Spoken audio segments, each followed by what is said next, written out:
কিন্তু প্রফেসর ইউনূস সরকারের তো এই সুযোগটি ছিল। আপনি একটা ইউনিক ঘটনা আপনাকে আমি বলতেই চাই যে মোহাম্মদ শাহাবুদ্দিন তিনি আওয়ামী লীগের সময়ের রাষ্ট্রপতি, তিনি অন্তর্বর্তী সরকারের সময়ের রাষ্ট্রপতি, তিনি বিএনপির অল্প সময়ের রাষ্ট্রপতি। আপনি কিন্তু বাংলাদেশে আর কোনো রাষ্ট্রপতি থেকে তিন ধরনের সরকারে দেখবেন না, নাই। তো এইটা কেন? মানে ইউনূস সরকারই তো ব্যবস্থাটা নিতে পারতো। মানে এইটি তাহলে এই দায় দায়িত্ব কি ইউনূস সরকারকেও নিতে হবে না? আবার একই সঙ্গে প্রশ্নটা আবার রিপিটও করব, বিএনপির কি এমন যে তাকে রাখতে হলো, বা তার কি কোনো স্বার্থ আছে? সেটা পরে আসছে, এখানে আসছে ইউনূস সরকারটাই।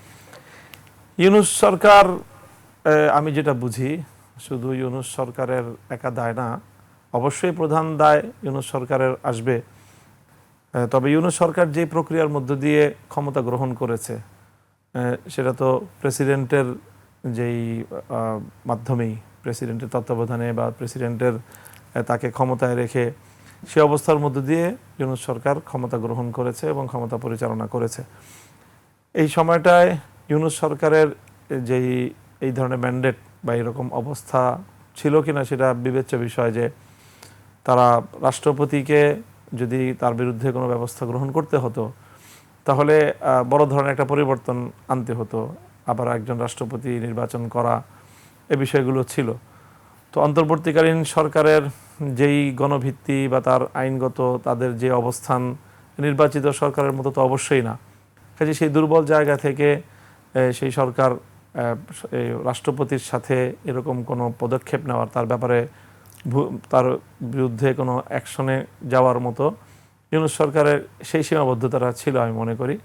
হ্যাঁ, তবে সকল রাজনৈতিক পক্ষ যদি একমত হয়ে, দেশের অন্যান্য স্টেক যদি একমত হয়ে এই বিষয়টায় কোনো সিদ্ধান্ত গ্রহণ করতে পারত, তাহলে হয়তো সেই বিবেচনা করা যেত। কিন্তু আমরা সেটা তো দেখি নেই। অন্তর্বর্তীকালীন সরকার আমলেও রাজনৈতিক বড় বড় পক্ষগুলো এই ব্যাপারে তাদের ঐক্যমত্য ছিল না। কাজেই সেই জন্য ইউনূস সরকারের দায়িত্ব অবশ্যই আছে, কিন্তু এই লিমিটেশনও ছিল। তো বিএনপির স্বার্থ কি ছিল? এই যে ৩-৪ মাস হয়ে গেল, তারপর বিএনপির বিষয়ে করেছে, মানে অঙ্ক করেছে? বিএনপির একটা অঙ্ক বিএনপির জায়গা থেকে খুব স্বাভাবিকভাবেই এটা করে থাকতে পারে। সেটা হলো যে যেহেতু প্রেসিডেন্টের মেয়াদ থাকে 5 বছর মেয়াদি, তো বিএনপি সরকার ক্ষমতায় শপথ নেওয়ার পর থেকে তাদেরও মেয়াদ 5 বছর। বাংলা কিউআর, যেখানে নগদ পেমেন্ট সেখানে। সারা দেশে 10 লাখেরও বেশি মার্চেন্টে নগদে পেমেন্ট করুন খুব সহজে। তো 5 বছর পরে স্বাভাবিকভাবে একটা তত্ত্বাবধায়ক সরকার আসবে। ইতিমধ্যে সাংবিধানিকভাবেও সেটা পুনর্বহাল হয়েছে। আবার বিএনপির কমিটমেন্টও আছে তত্ত্বাবধায়ক সরকার ফিরিয়ে আনার। সব কিছু মিলিয়ে একটা তত্ত্বাবধায়ক সরকার আসবে, স্বাভাবিক হিসাবে 3 মাস মেয়াদি। তো সেই তত্ত্বাবধায়ক সরকারের আমলটায় প্রেসিডেন্টের যে অবস্থানটা সেটা খুবই গুরুত্বপূর্ণ, অত্যন্ত সিগনিফিক্যান্ট একটা রোল প্লে করতে হয় সেই সময়টায় প্রেসিডেন্টকে।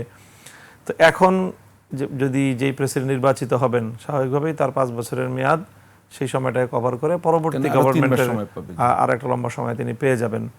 তো আমার মনে হয় যে সেই অ্যাডভান্টেজটা গ্রহণ করার মতো একটা চিন্তা বিএনপির থাকাটাই স্বাভাবিক। বিএনপির আর কোনো তার প্রতি সফট কর্নারের কারণ আছে কিনা আপনার কি মনে হয় এখন পর্যন্ত? আরও একটা সফট কর্নারের সেটা একটা কারণ থাকতে পারে, যেটা আমরা মনে করি 2টা পয়েন্ট, এখানে একটা না শুধু।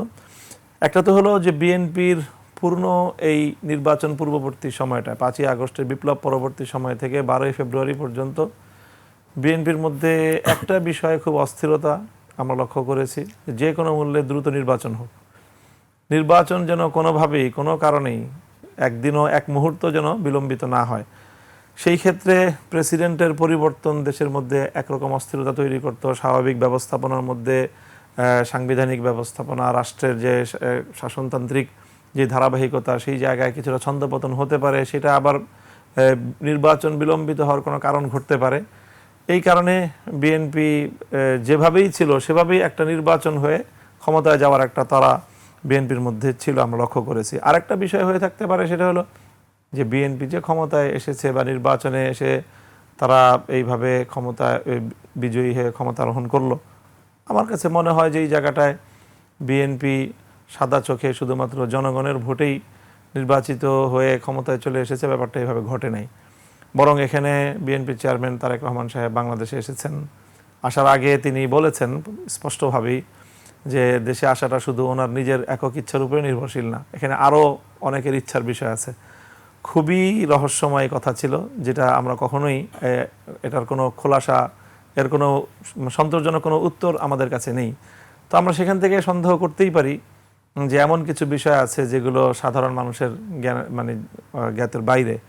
তো সেই জায়গাটাতেও বিএনপির যেই জায়গাগুলোতে বিএনপিকে একটা ম্যানেজ করে ক্ষমতা পর্যন্ত আসতে হয়েছে, ক্ষমতা চালাতে হচ্ছে, সেই জায়গাগুলো থেকেও প্রেসিডেন্টের ব্যাপারে কোনো ধরনের বাধ্যবাধকতা ছিল, সেটাও বিএনপিকে রক্ষা করতে হচ্ছে। তো কি মনে হয় যে আরো 3 মাস রাখলে তো আরো সুবিধা হতো? তাদের গভর্নমেন্ট তত্ত্বাবধায়ক সরকারের পরে চাইলে তাদের প্রেসিডেন্ট আরো 6 মাস থাকতো। তাহলে কি এই শেখ হাসিনার সাম্প্রতিক কোনো ঘোষণা, দেশে ফিরে আসা, এর সাথে তার সরিয়ে দেওয়ার সম্পর্ক, অথবা যেটি পত্রিকায় এসছে কিন্তু যদিও বিএনপি অস্বীকার করে যে শেখ হাসিনার সাথে লন্ডনে গিয়ে ফোনে যোগাযোগ, আপনারা কি মনে করেন? হঠাৎ আমি মনে করি যে এইভাবে যেভাবে বিএনপি এটাকে রিপ্রেজেন্ট করছে, ঘটনাটা একটু হতেই পারে না।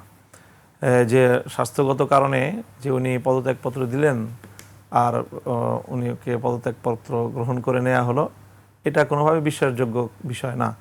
এখানে অবশ্যই কিছু কারণ আছে যেটা জনগণের সামনে ওপেন করা হয়নি, এবং সেটা এমনই কিছু একটা হবে যেটা বিএনপি নিজের অস্তিত্বের জন্য আশঙ্কাজনক মনে করেছে, অথবা বাংলাদেশের রাষ্ট্রের জন্য কোনো ধরনের আশঙ্কাজনক অপতৎপরতার সাথে প্রেসিডেন্টের কোনো সংশ্লিষ্টতা বিএনপির সামনে প্রমাণ হয়েছে বিধায় বিএনপি তাকে ক্ষমতায় রাখাটা কোনোভাবেই আর নিরাপদ মনে করে নাই।